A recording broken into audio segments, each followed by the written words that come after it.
भगवद गीता अध्याय 9 राजविद्या राजगुह्य योग। श्लोक एक अर्थ। श्री कृष्ण कहते हैं, हे अर्जुन, मैं अब तुमसे वह ज्ञान कह रहा हूं जो बहुत ही पवित्र, श्रेष्ठ और रहस्यपूर्ण है। इसे जानकर तुम दुखों से मुक्त हो जाओगे। श्लोक दो अर्थ।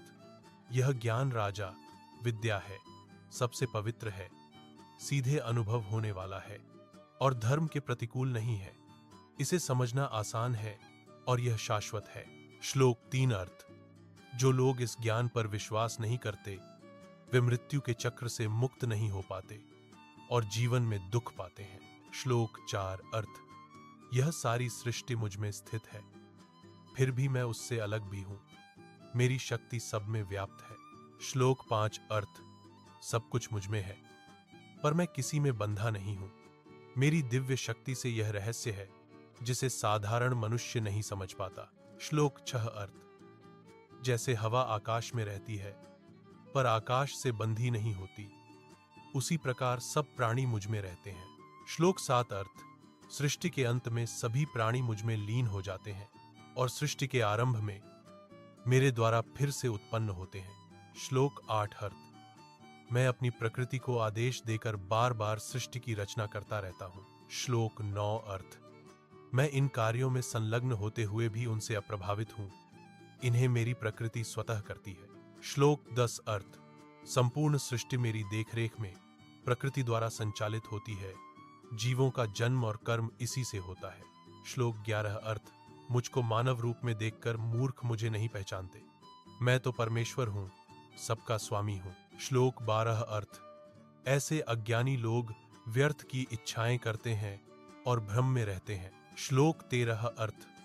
जो महात्मा हैं वे मेरी दिव्य प्रकृति को जानकर निरंतर मेरा भजन करते हैं। श्लोक चौदह अर्थ।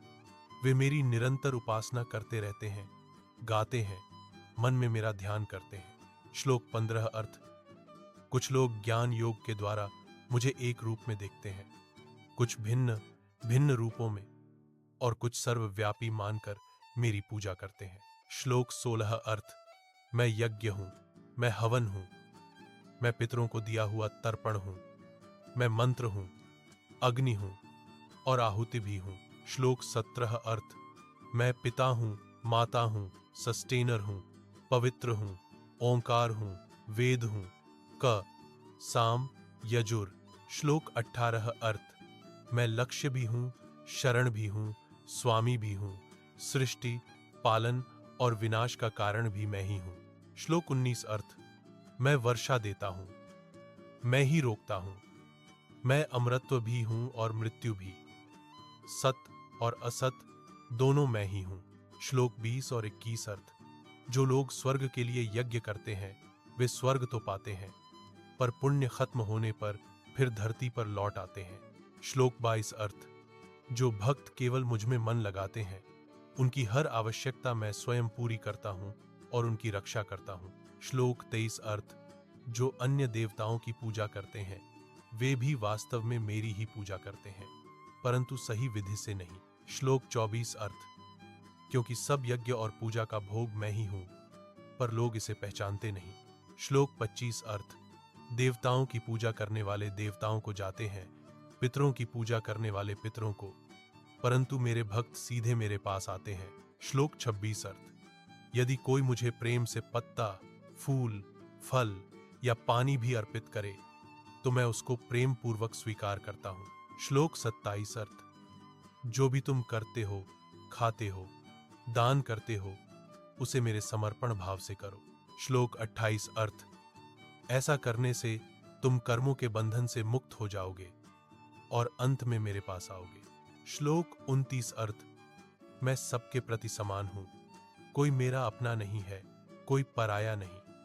जो मुझे प्रेम करते हैं मैं भी उन्हें प्रेम करता हूं। श्लोक तीस अर्थ। यदि अत्यंत पापी भी मेरा भक्त बनकर मुझे भजे तो वह शीघ्र ही धर्मात्मा बन जाता है। श्लोक इकतीस अर्थ। मेरा भक्त कभी नष्ट नहीं होता, वह शीघ्र ही शांति और कल्याण प्राप्त करता है। श्लोक बत्तीस अर्थ। चाहे कोई भी हो, स्त्री, वैश्य या शूद्र, यदि मुझे भजता है तो वह भी परम गति को पाता है। श्लोक तैंतीस अर्थ। फिर ब्राह्मण और भक्त तो निश्चित ही परम लक्ष्य को पाएंगे। अतः इस दुखमय संसार में मेरा शरण लो। श्लोक 34 अर्थ। मन मुझे अर्पित करो, भक्ति करो, मेरा स्मरण करो, निश्चित ही तुम मेरे पास आ जाओगे।